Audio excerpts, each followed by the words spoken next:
இன்றைக்கி வெஜிடபிள் பிரியாணி தான் செய்ய போகிறோம். எல்லா காய்கறிகளும் சேர்த்து. குழந்தைங்க சாப்பிட மாட்டாங்க காய்கறி, நம்ம இப்படி செஞ்சு கொடுத்தா சாப்பிடுவாங்க.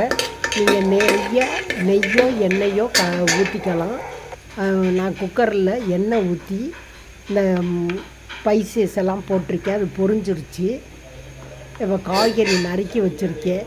வெங்காயம், தக்காளி, புதினா, கொத்தமல்லி, கேரட், பீன்ஸு, நூக்கல் எல்லாமே நறுக்கி வச்சுருக்கேன்.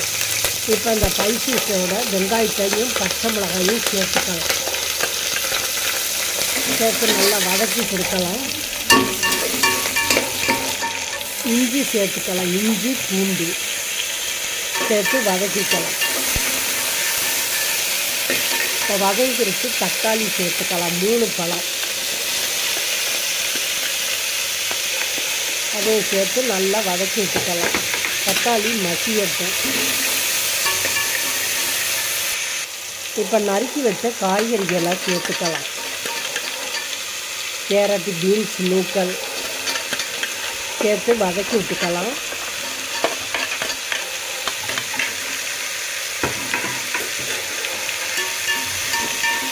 நீங்கள் பட்டாணி, பட்டர் பீன்ஸு இது கூட சேர்த்துக்கலாம். உருளைக்கிழங்கு இதெல்லாம் சேர்த்துக்கலாம். புதினா, கொத்தமல்லியும் சேர்த்து வதக்கி விட்டுக்கலாம். அதுக்கு வேண்டிய உப்பு சேர்த்துக்கலாம்.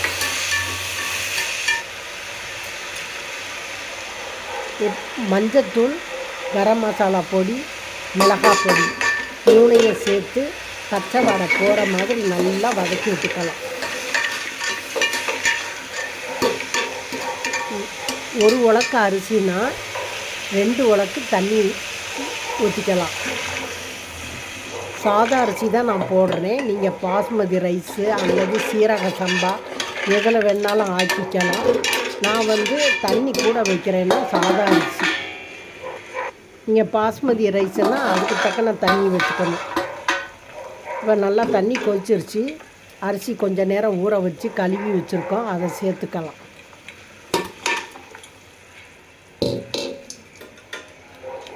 இப்போ கிண்டி விட்டு உப்பு, காரம் எல்லாம் இருக்கான்னு பார்த்துட்டு மூடிடலாம். எல்லாமே இருக்குது. மூடி போட்டுருவோம். குக்கரை வெயிட் போட்டு மூடிடலாம். 2 விசில் வரட்டும். இப்போ திறந்து பார்க்கலாம். சூப்பராக தண்ணியெல்லாம் வற்றி நல்ல காயெல்லாம் வெந்து ஒன்றோட ஒன்று ஒட்டாமல் சாதம் பொலப்பொலப்பாக இருக்குது. சூப்பராக இருக்குது. இது லஞ்சு பாக்ஸுக்கும் கட்டிக்கலாம். பிள்ளைகளுக்கு காய்கறி சாப்பிடாத பிள்ளைங்க விரும்பி சாப்பிடுவாங்க இந்த மாதிரி செஞ்சு கொடுத்தா.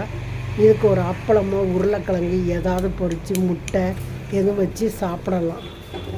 இது பிடிச்சிருந்தா லைக் பண்ணி ஷேர் பண்ணி